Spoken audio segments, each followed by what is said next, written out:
एक समय की बात है। फारस यानी ईरान के एक छोटे से कस्बे में दो भाई रहते थे, कासिम और अली बाबा। कासिम ने एक अमीर व्यापारी की बेटी से शादी की थी, इसलिए उसका जीवन बहुत आराम से गुजर रहा था। वहीं अली बाबा ने एक गरीब परिवार की लड़की से शादी की थी और जंगल से लकड़ियां काटकर बेचता था। उसकी जिंदगी काफी मुश्किलों भरी थी। एक दिन हमेशा की तरह अली बाबा जंगल में लकड़ियां काटने गया। अचानक उसने देखा कि दूर से धूल उड़ रही है। घोड़े पर सवार कुछ डाकू इस तरफ आ रहे थे। वो डर गया और जल्दी से एक बड़े पेड़ पर चढ़कर छिप गया। डाकू पेड़ के नीचे रुके। उनका सरदार जोर से बोला, खोल जाओ सिमसिम। तभी एक चट्टान के अंदर से एक दरवाजा खुल गया। डाकू अपने चोरी किए हुए खजाने अंदर ले गए। फिर सरदार ने कहा, बंद हो जा सिमसिम। दरवाजा फिर से बंद हो गया।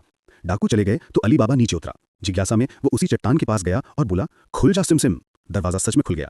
अंदर उसने सोने, चांदी, रेशम और जवाहरात के ढेर देखे। उसने कुछ थैले सोने के सिक्कों से भर लिए और कहा, बंद हो जा सिमसिम। दरवाजा बंद हो गया और वो खुशी खुशी घर लौट आया। घर आकर उसने सिक्के छिपा दिए और पत्नी से कहा कि ये लकड़ियां बेच कर कमाए हैं। पत्नी खुश तो हुई, लेकिन उसे शक हुआ कि इतनी जल्दी इतना पैसा कैसे आ गया। वो कासिम की पत्नी के पास गई और तराजू उधार मांगा ताकि सिक्के तौल सके। कासिम की पत्नी को भी शक हुआ। उसने तराजू के नीचे थोड़ा शहद लगा दिया ताकि पता चल सके कि वो क्या तौल रहे हैं। जब तराजू लौटी तो एक सोने का सिक्का उस पर चिपका हुआ था। कासिम ने सिक्का देखा तो अली बाबा से सब कुछ पूछ लिया। अली बाबा ने आखिरकार उसे गुफा का राज बता दिया। लालच में आकर कासिम अगले ही दिन वहां पहुंच गया और बोला, खुल जा सिमसिम। दरवाजा खुल गया और वो अंदर चला गया।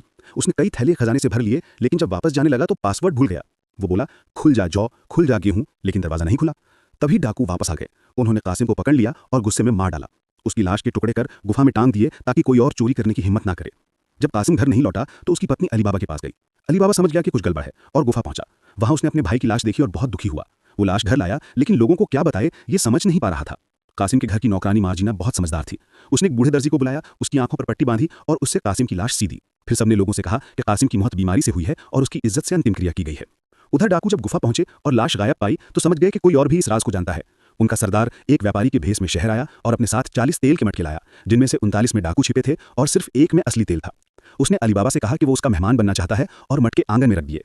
रात में मार्जिना ने देखा कि मटकों से किसी के सांस लेने की आवाज आ रही है। उसे शक हुआ।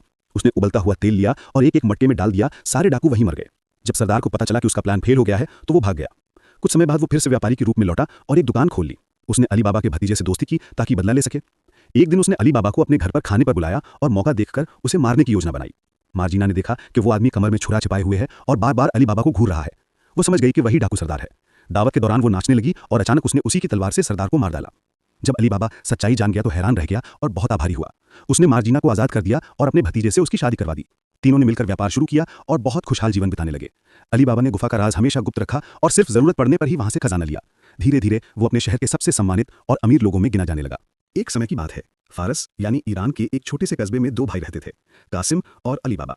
कासिम ने एक अमीर व्यापारी की बेटी से शादी की थी, इसलिए उसका जीवन बहुत